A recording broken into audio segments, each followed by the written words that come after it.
Good evening and welcome to Legal Tech Live. This is episode 103.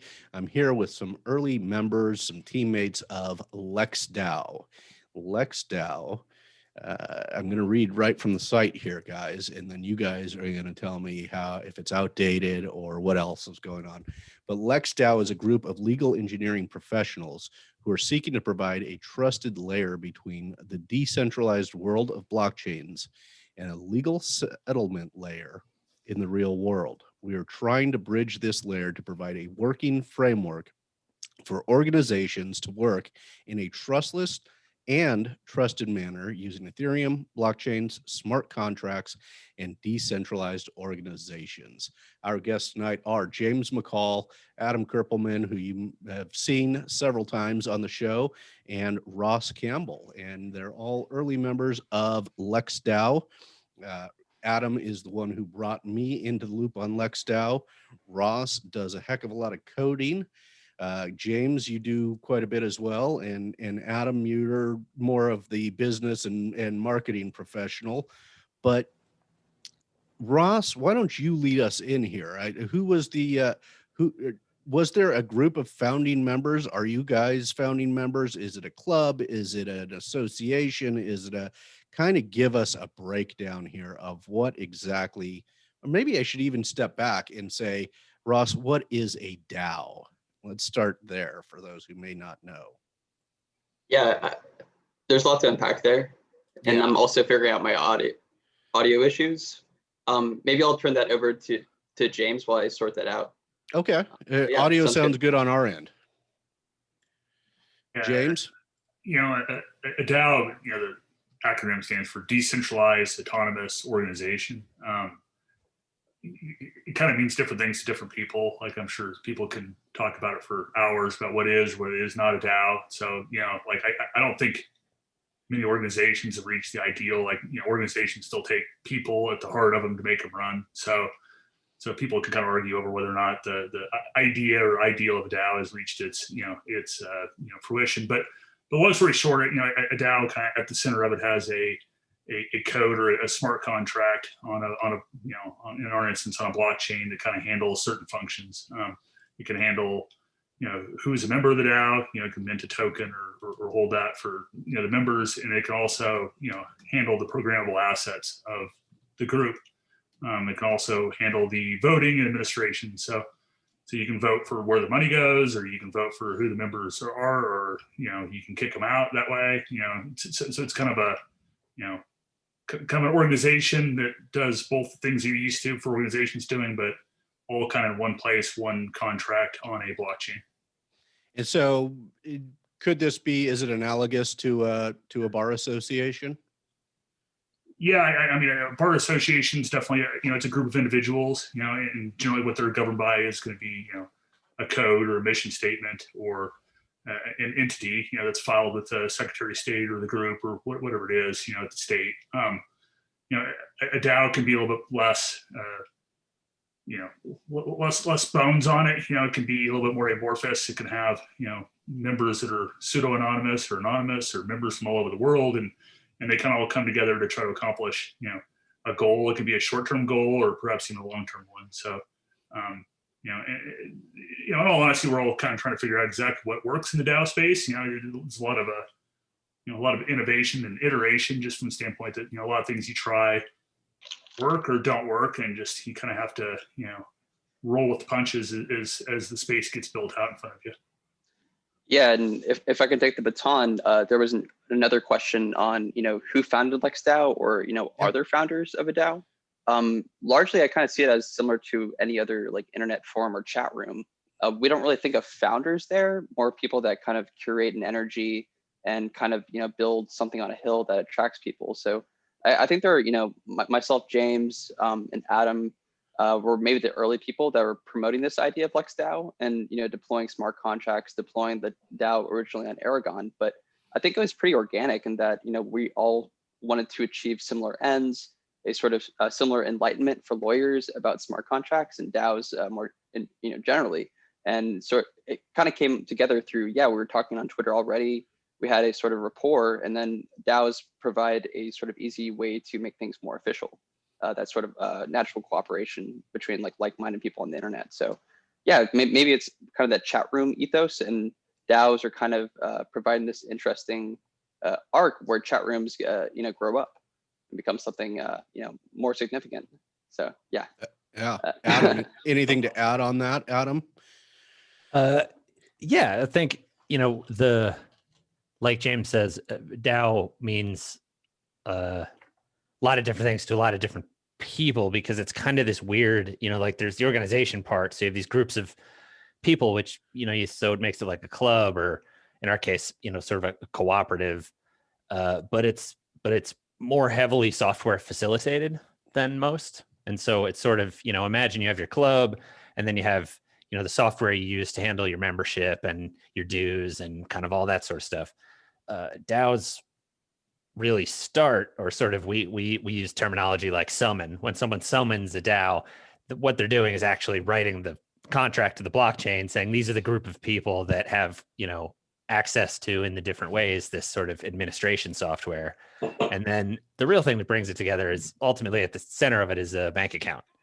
And so, sort of the simplest version of a DAO you could just say is a bank account with a bunch of people who have the power to move that money around if like a proposal passes. But it ends up being a superpower on top of just the idea of community. So like Ross said, we already sort of had this community coalescing in a space where the type of tech we wanted to deal with already was trying to solve these sort of similar coordination problems in ways that are, a little different than just, okay, well, we'll set up a Slack channel, and then we'll have a treasurer, and then, and so on. Right. Yeah, and it kind of gets us, I think, where we are now. Excellent. And so legal engineering, that's, I mean, that's another term. And I think we have some discussions about this in LexDAO, not weekly, but it comes up as to what is legal engineering. Who wants to grab that? Because I think that's a fair thing to define, or try to define for our listeners tonight. Yeah, I could try to take a first cut. I think legal engineering is very new on the scene, and that lawyers kind of intuitively understand that code is, eating the practice, and that it's executing a lot of the things that, bankers or other people we'd involve in agreements would do.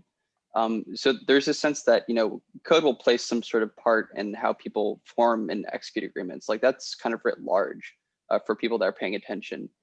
For me, legal engineering is more focused on this sort of focused use case of smart contracts, where code is really just about controlling money and implementing conditions, very similar to how we try and plan for the future of what rights we want to give people if they swap some asset, or they check certain boxes. So for me, legal engineering can be a lot of things, but for LexDAO purposes, and the fact that we ourselves are a DAO, I feel like it's really trying to explore what we can do with code that we've often tried to rely on court systems and legal systems to facilitate, which is the future being a bit more predictable, money flowing on conditions that people adhere to. How do we get people to cooperate over a long period of time? So there's like organizational aspects, and that's a lot of the DAO. Part of these things, the shared bank account with voting rights and all these things that are kind of hard baked into smart contracts. But I think there's also kind of this idea of we can issue new companies and assets, fundraise with better programs, and we can actually, as lawyers, command and control the entire cycle and life cycle, I should say, of a company, and how it raises money and how it lives and breathes on its contracts without involving any other third parties. So for me, it's like the opportunity is for legal associates that are trying to write corporate charters or contracts to get things to happen between people. Why not kind of master all of these elements together? So legal engineering is kind of this idea of, yeah, we recognize that law is a tool to sort of effectuate how people grow their assets, how they coordinate, and then code is definitely a part of how law gets effectively implemented. So that's kind of my maybe too academic engineering take on it. So I definitely want to kick it over to other people in LexDAO, because it's definitely a conversation that we have every week as we sort of navel gaze and figure out what this thing is. So, James, anybody else? What's your take on it?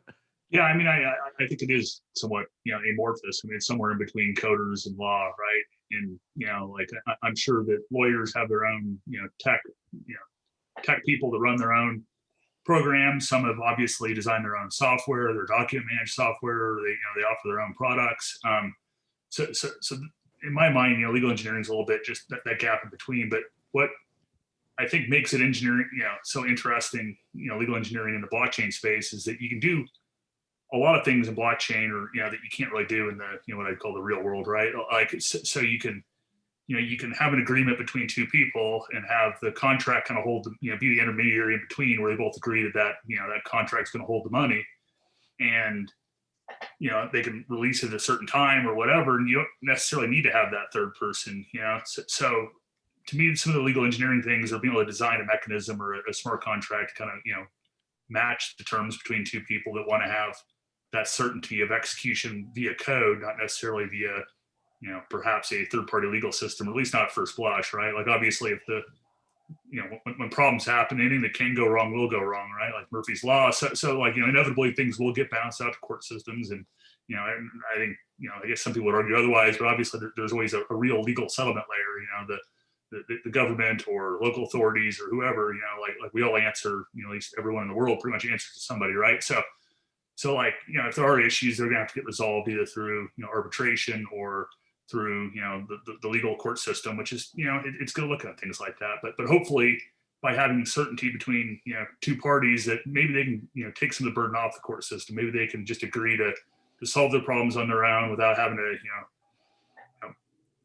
rely on third parties, because so many issues end up, the guy in the middle, the one that everyone trusted, is the guy that ran off the money, right?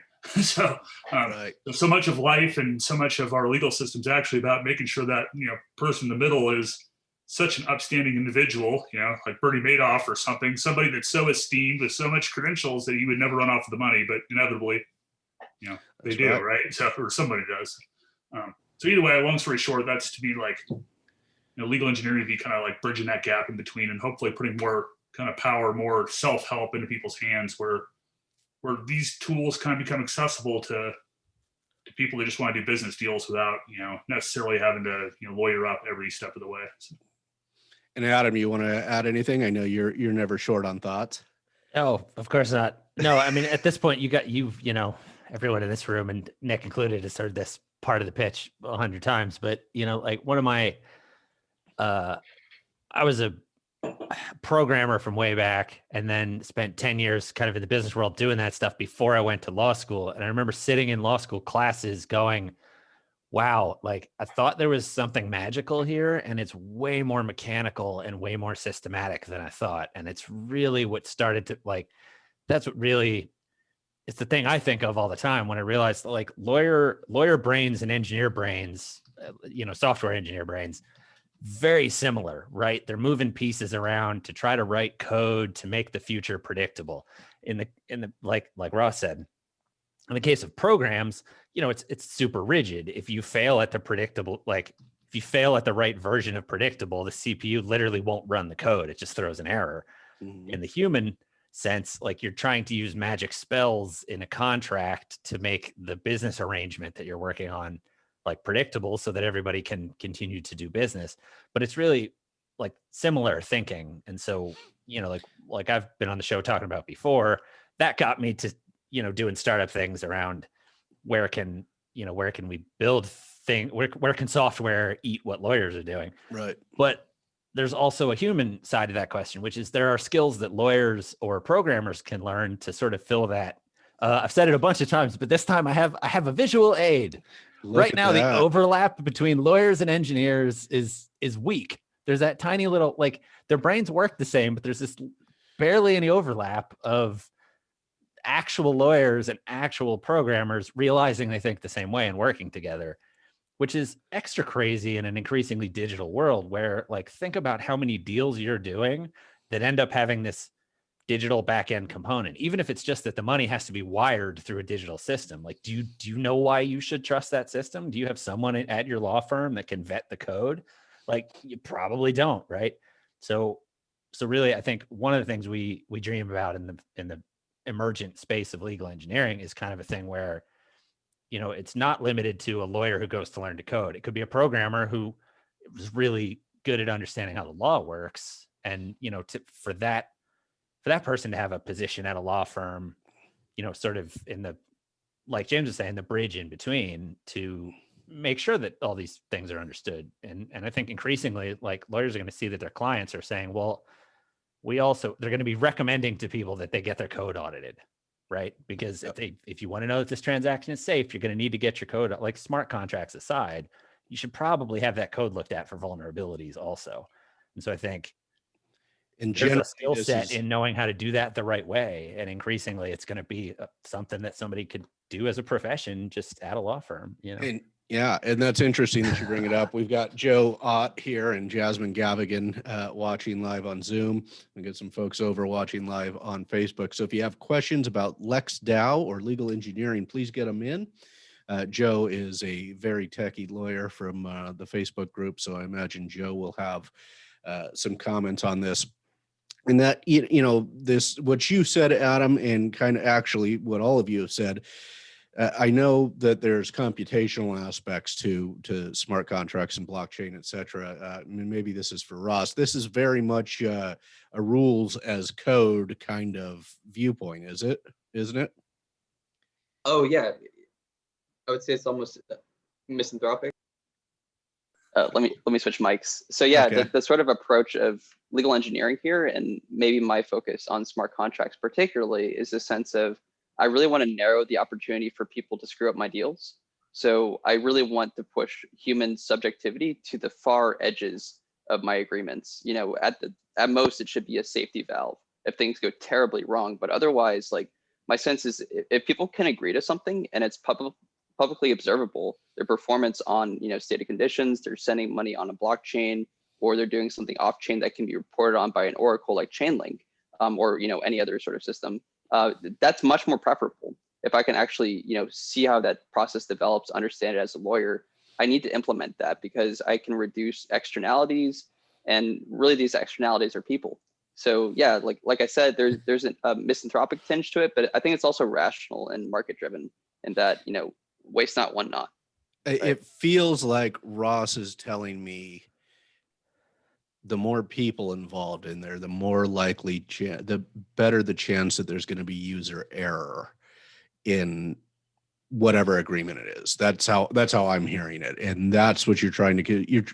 Are you trying to get rid of me, Ross? Because I generally do bring It's not personal. errors.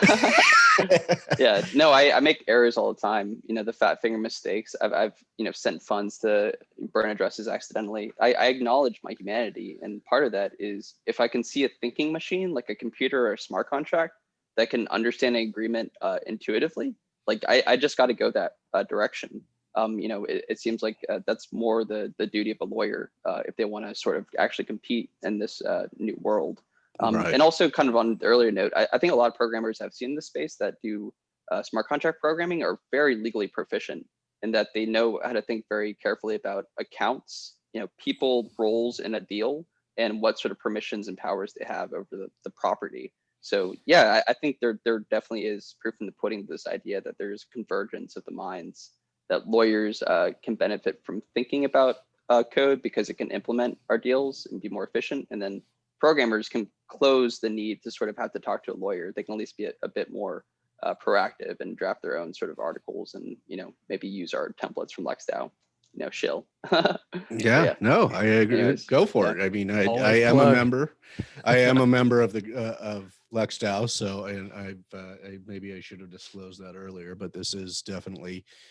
Adam brought me in. I'm trying to learn it a little bit and learn what's going on in this space, and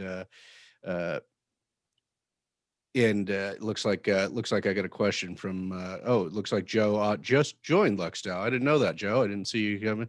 He says, obviously it's preferable to reduce subjectivity, but it feels unfair to people to tell them that the computer says this is how it's going to play out, and that's the end of the story. How do you make it feel fair? That's actually, yeah, yeah. great question. Go for it, Ross. I don't mean to hog the mic, but that's sort of the flip side. When I say push the edges and a safety valve, that's kind of the arbitration role, the final word sense of, like, we don't want our assets in our business lives to be completely enthralled to computers, but it'd be nice for certain condition checking and efficiency purposes, like a payment should go out on Saturday. I don't necessarily need a human to be involved with acknowledging what day it is in order to make that sort of obligation, fulfilled and checked off to, continue the ball of the agreement performance. So there can be situations though, yeah, the smart contract might break, the assets that are involved might wildly change in their value because they're being traded. Then you might say, yeah, we want an arbitrator. We actually want a DAO. We want people involved because clearly the code doesn't reflect what we actually wanted to happen. I think lawyers also have this sense of like, there's this platonic ideal of the meeting of the minds of what people really think should happen when they enter into business together. And we just try to facilitate that. We can do a much better job, like I'm saying, by reducing the user errors of people checking boxes and making sure funds go where they're supposed to go. But there are catastrophic risks, force majeure events that we definitely need people to come in and save and bail people out, because nobody should be completely, like I said, enthralled by the code. We are people. This is supposed to be a tool, Right. yeah, totally. But that's a great question. And Joe, I think I'm going to this a little bit more later in the discussion, because there are lots of dispute resolution discussions in the DAO space and blockchain space, but I do want to get to that. Did you have anything to add to that, James, as to how do we make this feel fair? Yeah, I mean, I think that's such a good question, and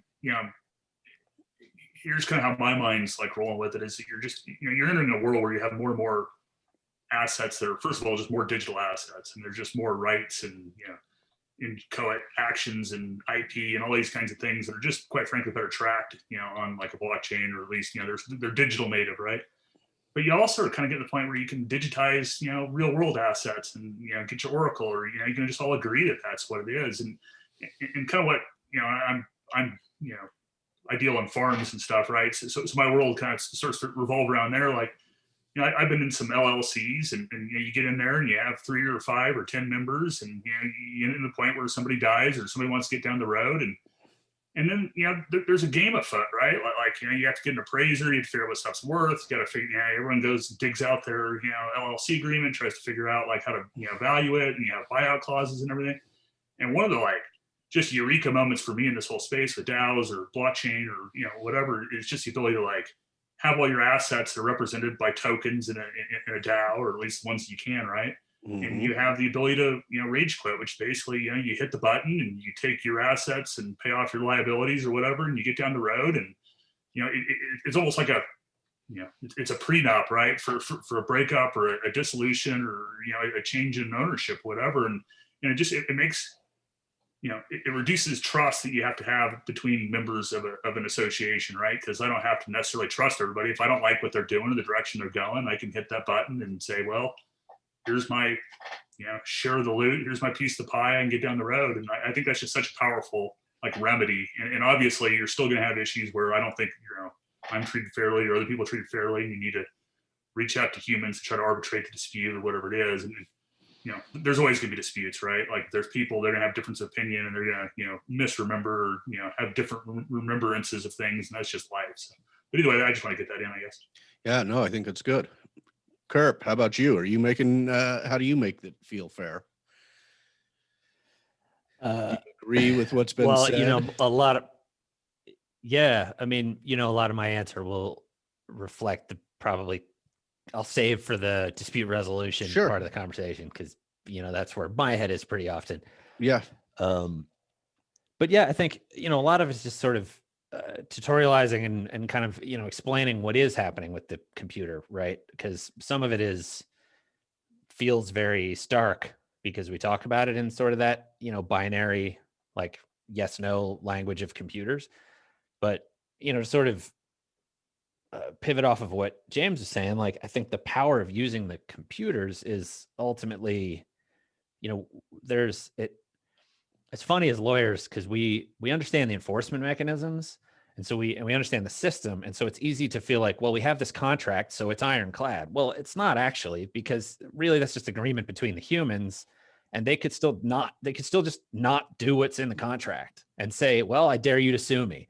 well, you know, I'm a lawyer, I'm comfortable suing you, but if someone else in that transaction isn't, then that contract just didn't work for them. And then you can also imagine, like, if they're in a country where the rule of law is not as strong as the US, or you can't trust the government to not be corrupt, then you don't even have that. You don't even have agreements that would work, right? So, you know, in that context, when you look at if we can do this the way that I think we dream of as legal engineers, you know, it opens up that sort of transactional universe to a lot of people, and that's kind of, I mean, it's maybe taking fairness in a different way, that because I'm trying to steer away from dispute resolution, right? But Right. I always fall back to that place of access, right? Like, ultimately, using automated contracts can potentially open up, you know, a world of business agreements for people that, you know, can't rely on the infrastructure that we are lucky to have because we're in a developed nation with reliable sheriffs, you know, Yeah. and reliable judges and enforcement, you know, protocols, I guess. Yeah. I guess let's go into the dispute resolution thing, right? Because I mean, we're already there. We danced around it.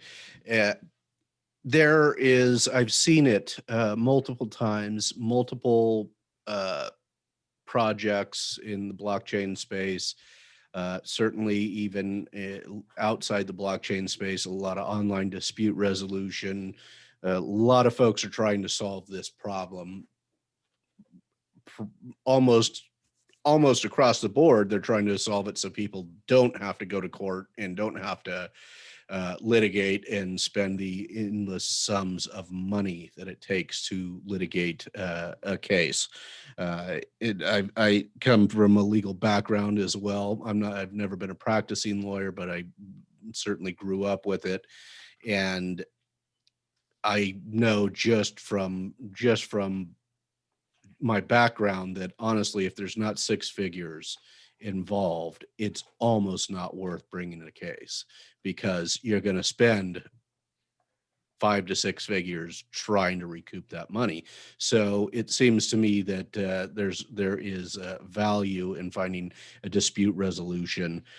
And blockchain, you know, we had Adam co-hosted with me when I interviewed the guys from the Aragon project. We talked about their dispute resolution, which one thing that doesn't seem to be able to be cured, or hasn't been cured in a lot of these token dispute resolution platforms, is that the one with the most tokens has more power. How do we solve for that? Is that the simplest way to say that, Adam? That if you have more tokens, you get greater weight in deciding things.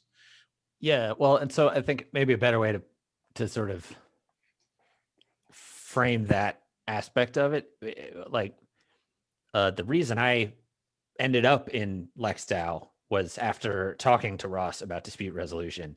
And Ross and the other people in LexDAO were the first ones that I ran into. You know, when I started looking at the smart contracts and that kind of stuff, I was immediately going, okay, well, disputes are going to happen, right? Just because bad faith, or a comma's in the wrong place, or a programmer messes up, or there's literally computers, there are problems that are like uncomputable, right? Like you can't ask a program how long it will take to run itself. It's just not doable. It's a thing you study in like computer science, right? But if somebody wrote a smart contract that relied on that code, it would fail. And so we're going to need a dump valve for dispute resolution.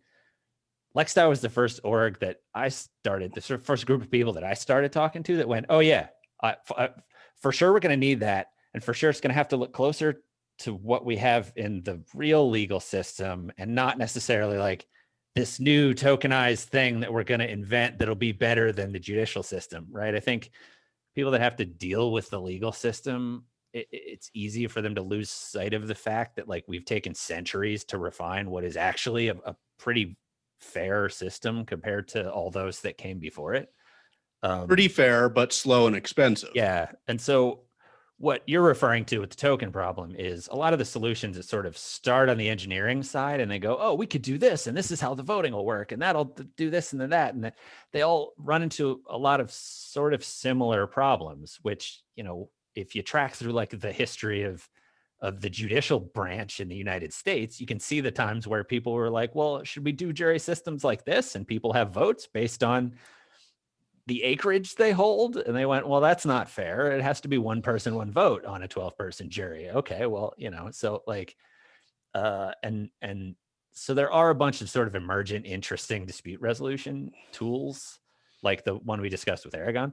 But yeah, if they're based on your voting power, based on how much token you hold, and we can't verify necessarily, like I can't verify how much token any one person in the system holds, then I'm not going to trust the outcomes of that case, because there could be a whale somewhere just voting in their interest on all of the cases, right? Right. So that's what you're referring to there. But yes, that you summarized it much better than but you've been around this longer than I have. So how do we solve this dispute resolution, Ross? Oh yeah, and happy to riff more here. I thought that was a good overview. Yeah, so I guess to back it up a bit, reason why I think blockchain and smart contracts are super interesting for arbitration and ADR is that you can have immediate resolution of an asset in a dispute with a blockchain smart contract versus a sort of judgment award that you could get from an arbitrator that then you have to get enforced in a jurisdiction that can then seize assets locally by maybe telling a sheriff to go knock on somebody's door. Like it's completely online, immediate, and for that reason, that's been kind of my white whale fascination of like, we don't need to reinvent fairness, the sense of like what instructs people making decisions about equities, like that. There's a whole legal tradition there. Disputes are pretty common patterns of people like bilking responsibilities. But if we can sort of use the technology of immediate resolution of assets like a smart contract, and using LexDAO people, that seemed like the most immediate way for us to sort of get involved here in this sort of creative space. So yeah, like my intuition was like LexDAO is always about creating a sort of a social graph of people with good judgment skills who are appreciative of what the tech can actually do.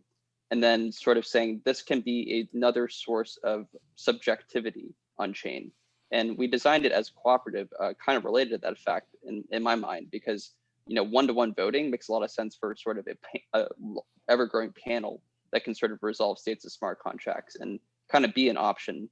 I really think this is going to be a market in any case. Like I think it's naive to think that like Aragon or LexDAO or any sort of system is the only subjective court or service in that regard.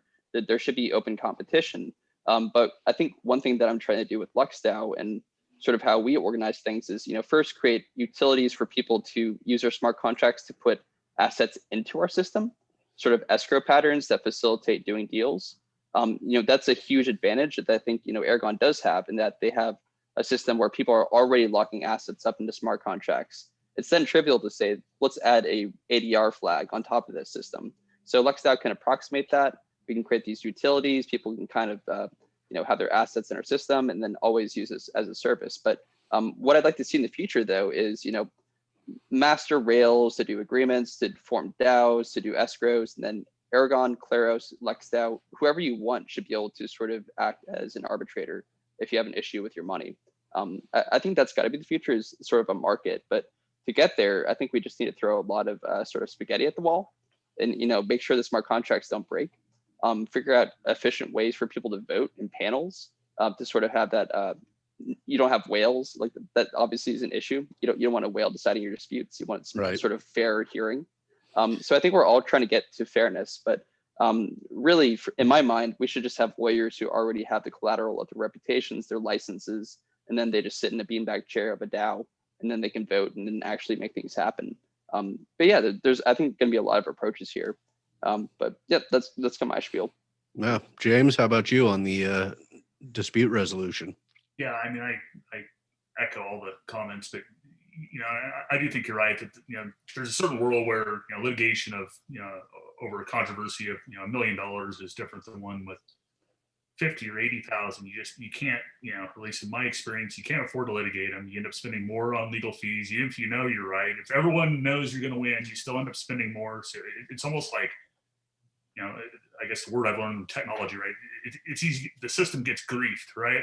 Like you almost have to settle all claims because to actually take them to court and get quote unquote justice, unless you're, I think my partner said, there's a reason Batman was independently wealthy, is because, to get justice, you have to be independently wealthy. So, I think that's just, one of the issues. And I think so many people in that business arena for anywhere from $1,000 to $100,000 would gladly just take a quick certainty and probably sacrifice a little bit of fairness just to get it done, get it over with, get the assets moved over one way or the other. And I guess you can always resolve it to your next layer of dispute if you really wanted to. But I think most people just want to take their butt kicking or whatever and have it have a day in court and just move on with their lives, because it takes too much time too. Like litigation, discovery, and all that. It's draining for a company. It's distracting. It's you're feeding anger. And trust me, I've been there. It's just one of those things that it's distracting. So either way, long story short, that's my interest too. Is just that I feel like Ross said, having the ability to award the football, award possession, the 9/10 of the rule, award possession would end a lot of disputes before they would hit the court system. And I just think everyone would be better in that situation. Yeah, excellent. So where do we want to see LexDAO go? We're about 40 minutes in. Certainly, if we have more questions, Joe, Jasmine, I see Alex is here. If you guys have any questions, please feel free to ask them. This is live and you're watching it live, and you can ask questions and we can answer them live. But where do you guys want to see LexDAO go from here? I think we're up to like 44 members. Weekly, twice a week, at least twice a week, we meet as a group on hack calls and council calls. And what do you want to see come from this? The Wi-Fi of law, maybe. Yeah. Sorry, that might be premature. I can see Ross smirking. We've had, take over the world conversations many times. I think shorter term though, it's really like we want to figure out, as a group, the best way to create more legal engineers and then build the tools that the legal engineers use. And ultimately, I think, to do it with sort of notions of like openness and equity and sort of following like open source ideals. It's why we're organized as a nonprofit, cooperative. We think, I think one of the ideals that drew me to the group is that I think everyone there agrees that, like the contract templates that are all hidden behind the doors of law firm offices shouldn't necessarily be that way. And we know that because we come from the world of code and we've seen the amazing things that are built with open source software when you don't hide your IP away and people are allowed to build on top of one another, right? So you mean when you don't hide that contract that every other attorney in town uses almost the exact same right. contract. And they all, it's basically the same one, but you're not helping one another improve it. And so instead of focusing on helping like continually like iterative, you're not iteratively improving the client's like well-being by improving your software. Essentially, you're just sort of like, well, here's the basics. That'll be $800. Yeah. So I think that's part of it. I don't know, Ross, maybe you want to talk about some of our sort of broader, replace bar associations. Yeah, I mean, I think you're on point in that we simply need more of us, and we need to figure out, what it really takes to contribute and, advance the ball and sort of push the envelope in the sense that I think we want to do. So yeah, for me, personally, I have this sort of project building this master library of smart contract code and legal templates, and then seeing how much I can PB&J and make them sort of pair up together. I think that's always going to be a sort of ongoing task, for myself and other people that want to learn about legal engineering. So, that's the Lex Corpus, kind of GitHub side of LexDAO, and that, I think there's a lot of sort of leadership lawyers can do in saying, we're not going to hide anymore. We're going to put everything we know and everything we want to achieve with, our brains and sort of, rulemaking with code. And we're going to do this in a very real way, and a way that's challengeable. I think, leaving the mysterium and sort of embracing the GitHub coder ethos of openness and open competition is kind of how lawyers actually have a voice here. And I think we do at this point. We just need to amplify it and sort of add, different notes to it. But so far, what I hear is, lawyers are already paranoid, adversarial thinkers, and I think they're well suited to sort of creating these more automated agreements. And I really think that if at the very least the quarterback can understand what needs to happen on chain. So yeah, it's a sort of educational thing that I think we need to hammer out. Growing the membership in our DAO is of course very important, and pooling resources in that way I think is kind of always a good signal. But largely I just want more people to talk about interesting things and try out hairy new ideas and then bring it back home and make sure that we can all kind of share in that. So yeah, there's a lot to do, but I think, James, you have a good sense of like what we should try to do this quarter and, what's digestible. Security tokens, permission token patterns, creating ways for LexDAO itself to sort of govern and administrate, regulatable assets on Ethereum. I think that's really big picture, cool stuff that just needs a bit more, I think, writing and documentation. We already have smart contracts to basically do everything, but we kind of just need to meet the market halfway and get more lawyers involved, because lawyers, I think, really amplify the signal. Yeah. Anyways, Yeah, we need more people. I totally echo what I guess Ross is saying, and I mean, there's just so many things to do. Like bright people should be solving the world's problems, right? And yes, historically, there's a huge reason to have local bar associations, and there still is. There's still differences in state laws and between the states, but you're seeing more and more standardization of law, laws across states. You're seeing more licensing reform where you can go from one state to the next. You're seeing some relaxation. I'm sure you've talked about this in many times in the past, but either way, the world's moving a direction, right? And I feel like LexDAO is kind of what the world, hopefully might kind of look something like in 10 years. And I think all the pieces are coming together from the standpoint that all the I call them primitives, or they're called primitives, right? You have all these smart contract systems and ecosystems, these primitives in place that will allow, I think, the next year a lot of real world assets to start moving. I say on chain, but representations of real assets that move on chain, that have oracles that can kind of determine pricing or whatever you want, and people are going to get more comfortable, using blockchains and using tokenized assets, and I was laughing because I was looking at the videotape of the first people that were trying to get their money out of an ATM, right? It's just like they're confused and they put their card in and start spitting out money and they don't know what they're doing. And blockchain, it's a learning curve, right? Like people, change happens slow and fast all at the same time. And I'm looking forward to being part of it, I guess, and just steep learning curve. I don't mind being the guinea pig and telling people what a steep learning curve it's been, and sending DMs to Adam or James.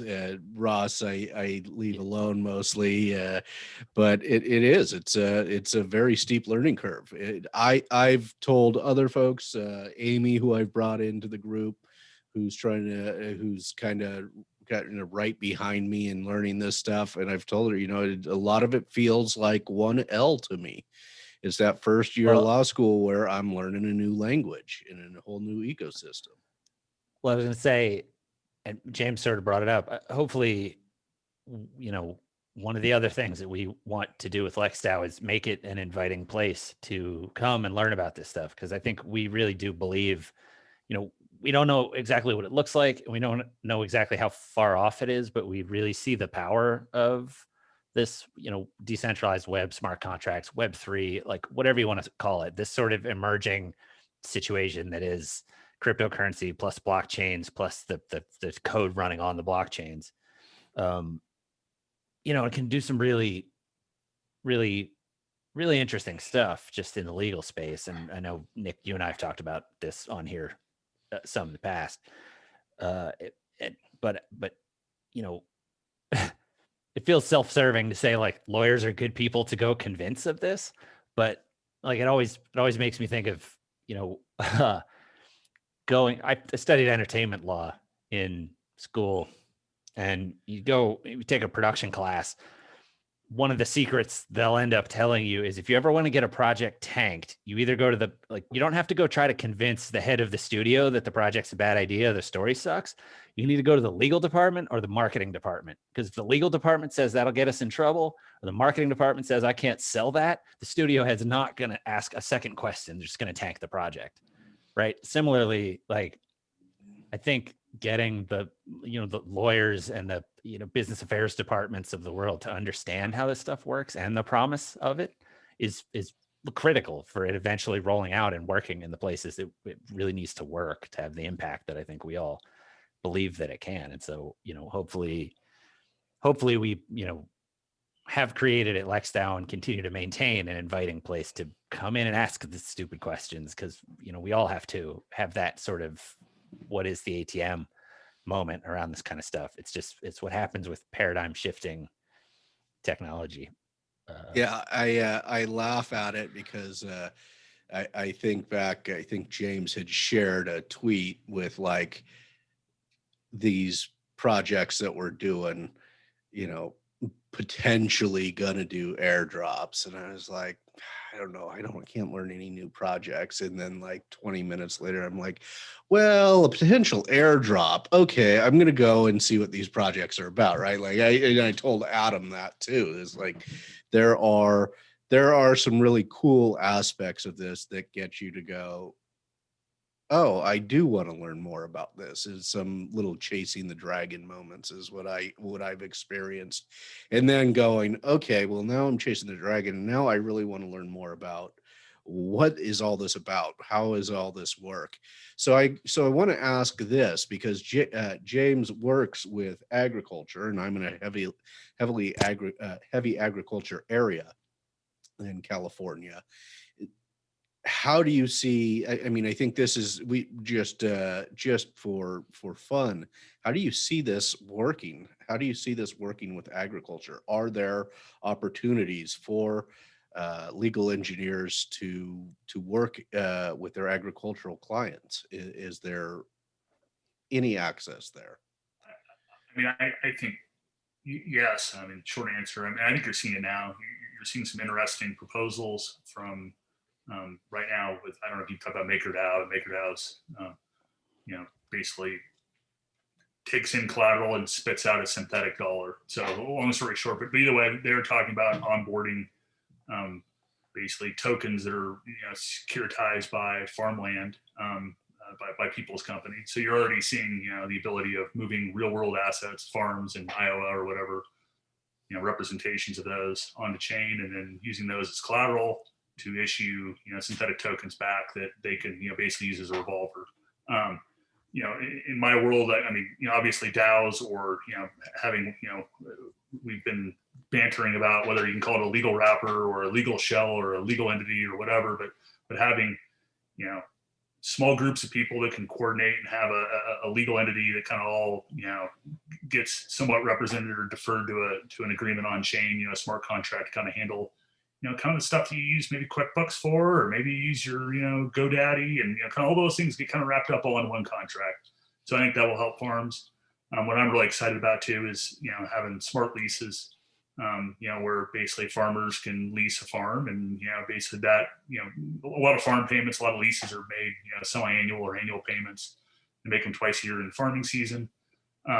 With tokens, you could stream that payment throughout the year. You could invest it in a token that's earning interest the whole time long in DeFi or whatever, if people were willing to take that risk. But if nothing else, what's cool about blockchain is the money's always working. It's you can always have that token earning interest or lent out, and obviously there's risks associated with that. But I think that's cool. And then lastly, I guess I think just having escrows, and that's kind of what got me into it. My dad dealt with some hay brokers, and with a hay broker, you pay them they're $70,000, and they're supposed to get you the hay, but a lot of hay brokers just basically run a big Ponzi scheme, right? They're taking money in, and they're trying to buy the hay and trading it because they only make like $2 a bale or whatever, and like long story short, at the end of the day, there wasn't any money or any hay. So, you end up suing somebody who's broke, which is, probably what some people were trying to find about Melvin Capital today. But either way, like, I think all business, I think, is going to start touching this stuff. I think it's coming. Yeah, I've seen it, Adam. It certainly comes from an entertainment background and audio visual, and I've seen him doing some stuff and in the arts and music scene. So, are you seeing? I've certainly followed on Clubhouse, Adam, a few different aspects of NFT chats that have popped up, which is, again, something I'm newer to. But are you seeing anything blockchain starting to touch the entertainment industry? Yeah, it's starting to pop up. Well, just to the quick rundown on what is the NFT. It's a non-fungible token. Right. So, with a few extra lines of code, essentially in the token contract code, you can create a version of your token that's non-fungible. So if I have one, I have the only one. And if I give it to somebody else, they have the only one, right? So you can do tokens where it's like, it's more like art than it's like cash, right? So instead of having dollars that are interchangeable, you have one that is verifiably one of 250 or whatever, right? Which is the number I picked very specifically for the intellectual property copyright people out there. Yeah, and so we're already starting to see some really interesting stuff where artists are distributing pieces as NFTs, and so they're able to say, even though this is 100% digital as an artwork, it's actually verifiably scarce the way like a painting would be. And so you're starting to see digital markets of like secondary sales. The thing that gets interesting for me, that gets kind of like, back to the like copyright nerds, copyright law nerds out there, it gets interesting because you don't have to have things like the first sale doctrine in the same way, where you stop tracking royalties after the CD changes hands. Because, and if you read those cases, that exists largely because how are you going to track that? How are you going to track the second sale after a CD changes hand? Well, if it's all digital and we're using blockchain interfaces in between, it's possible that like an artist could actually get royalties from every sale of an artwork. And so you don't, it's maybe easier to visualize how it disrupts fine art. You can imagine selling a painting for $10,000 at your art opening, and then it's turned around and resold for 2 million the next year. Well, in the existing world, you don't get a cut of that.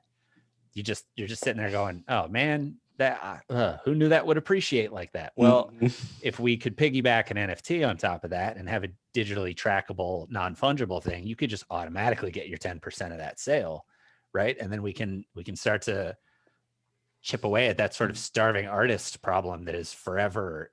Artists are perpetually screwed by the way that we handle their royalties and things like that.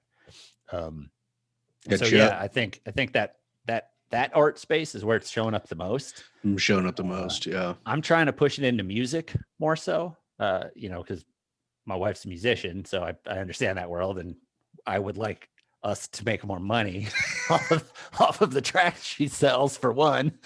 But it's tricky there because you then you get into the next piece, which is how is the art consumed, right? So if you want to charge per stream, the player has to be tokenized.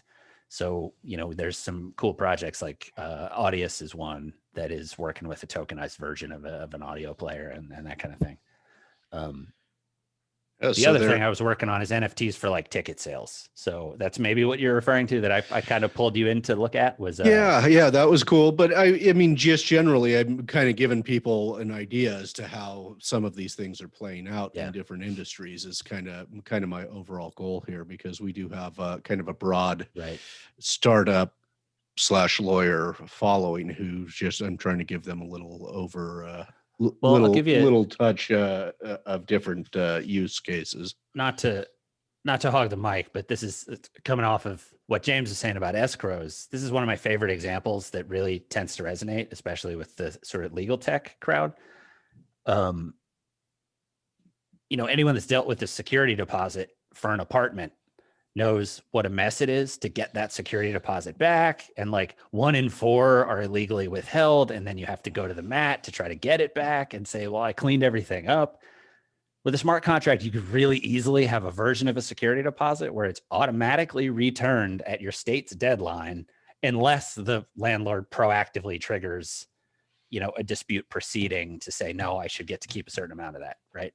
That's a really easy change to make in a smart contract that you can't really do the same way with just a meat space, what we would call a meat space real world contract. It's sort of like, well, you had to hand over a check. Well, now they have to give you the check back. Right.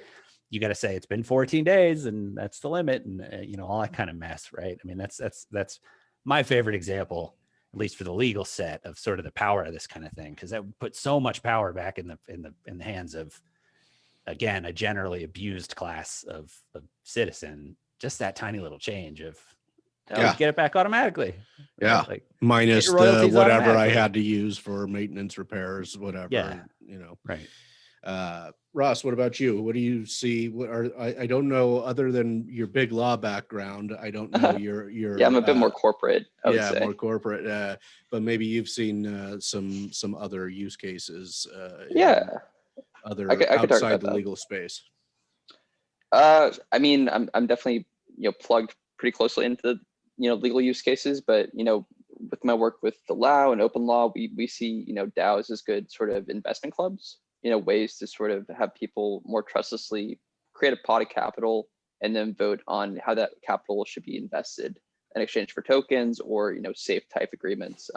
So that's definitely something that I think is eating at sort of the VC space in kind of cool ways. We've seen that validated.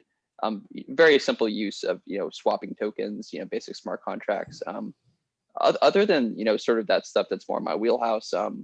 Yeah, I'm mostly kind of just following the stuff that Adam is talking about in terms of using smart contracts to fractionalize rights. There's accounting tricks you can do with a token that simply aren't possible in meat space. How do you figure out programmatically how much somebody who owns 1/1000th of a painting, how much they should get paid on a royalty scheme? That's almost impossible to coordinate with spreadsheets in a bank, but we can do that automatically using a smart contract. That sort of basic guarantee that you'll actually get to see your money out of a venture or an investment, I think encourages people to sort of join in the first place. So it's that dynamic of trustlessness that we're sort of seeing play out. We're sort of internalizing still, but yeah, things like the locked out rage quit, where people can join a club and know they can exit at any time, and that's baked into sort of their operating code. It's like a really advanced form of operating agreement. That's a good example of legal engineering that we're using for even our own DAO club. Everybody in the LexDAO DAO can rage quit if they want to, and they have a sort of programmatically guaranteed right of exit. So that's a next level thing. And then yeah, I'm mostly just trying to figure out after we make these investments as clubs and groups, what can we actually do with them? So I'm watching staking, I'm watching Compound, all these different sort of savings DeFi applications to sort of make money work for people, make money work for corporations. Like that's a huge topic that I think we still haven't really thought about. Like why shouldn't all these public companies sort of dabble in Bitcoin or dabble in Aave and sort of think about maybe we can make loans and things more trustlessly, and that actually is way better for our shareholders because we're not losing all this value to these middlemen. I think these are real conversations that have to happen because we've sort of dogfooded as an industry and proven out sort of these benchmark efficiency points. So yeah, I think corporations, companies, how people coordinate through chat rooms that become DAOs, it's all on the table now. And may the best products win. That's kind of the sense. And now it's going to be a bit more fair because as a group, as a collective, as a hive mind, this kind of Wall Street bets sort of aspect of the market now, the market can really meme. We almost made it. We almost made it. Yeah, I mean the market can be very fleet and responsive to new ideas and new entrepreneurial angles and strategies. So if we can make code a bit cleaner and reflect these co-deference agreements like James was saying on chain, then people can kind of coordinate, close off these sort of legal attack vectors and get shit done very quickly. So yeah, I'm curious to see the Wall Street Bets DAO. Like we're going to see a lot of these sort of cool Reddit forums that become actual companies and beasts because they can use code. They don't have to hire a lawyer to sort of get things done in a business-like fashion. So yeah, that's sort of what I'm trying to follow. But of course, that's there's a lot going on there. So That's a it's lot. almost too much Yeah, to that's some follow. good stuff. Yeah. So let me say this then. So we're a good hour in. I don't want to keep you guys all night. I think it's been great. I think it's been a good overview of what LexDAO is up to, and I appreciate you guys taking the time to share it with the legal tech community and LegalTechLIVE. So let's go with where can people find each of you individually? If is it your Twitter account if you want, or and then we'll do a plug on where they can get involved in LexDAO. So James, where can folks connect with you online? Yeah, probably it's Twitter at Macaulios. Should I type in the chat or? Yeah, it's MCCALLIOS, correct? And Kerp? Same deal. Twitter. That's probably the best place to catch me. And that's at the Kerp. The Kerp. THEKERP. All right. And Ross, how about you? I echo that sentiment. Twitter is the best way to get a hold of me. My username is a bit complicated. It's R_Ross_Campbell, my like full name. So I'll just put that in the chat to make it easier for folks. Yeah. Perfect. Yeah, I'm thinking also of our audio only listeners on the podcast, so that's why I had folks spell it out. And where do they go to, James? Where does everybody go to get involved in LexDAO if they want to? I it's been a little bit, we basically rolled, or I know Kurt did a lot of work on, among other members to get a website up. So did somebody put that on the channel? But is it lexdao.coop? Is that the, no, yeah, there it is. So LexDAO, LEXDAO.coop. Perfect. And then, like one huge mechanism we have is Discord. We're using kind of as a central location, and people can just, a lot of people don't use Discord, but we're finding it kind of as the end all be all. It's kind of like WeChat, and it's free and cheap, and it seems like everyone just kind of mixes in there and can, share documents, and, you can thread chats and solve problems that way. So it's one way that people, they're all around the world, can, work together and solve problems, and obviously bring in new people too. So. And are we trying to bring in only lawyers, or do we want people who are open to this legal engineering? No, anyone. If this sounds cool, jump in there. That really is my dream with the thing, is to create more of a paralegal situation with what a legal engineer is. If you're a programmer that wants to level up into working at law firms, if you're a lawyer that wants to advance your skill with code, my dream is that it's a completely separate profession that lives in that space of the Venn diagram, meant to bridge the two worlds. So yeah, Kerp and I have done enough pieces together now that he knows when I'm asking a question that it's time to jump in and give the answer, and I think that's great because there has always been this ongoing well, if you're a non-lawyer thing in the legal community, and there's still plenty of legal professionals in the legal community that don't have the JD or aren't Esquires. So I think that's important that we're incorporating anybody who's interested in this legal engineering. Gentlemen, thank you so much for taking some time with me tonight. Anything we didn't cover that we need to cover before we wrap up? Any last minute thoughts? Nothing for me. All right. So we will be back next week with Noah Weisberg of Kira Systems. We'll be talking legal technology startup again, and that will be his experience now as he's a more established startup. So stay tuned for episode 104. I'm your host, Nick Rishwain, and thank you for watching. Thanks for having me. Thank you.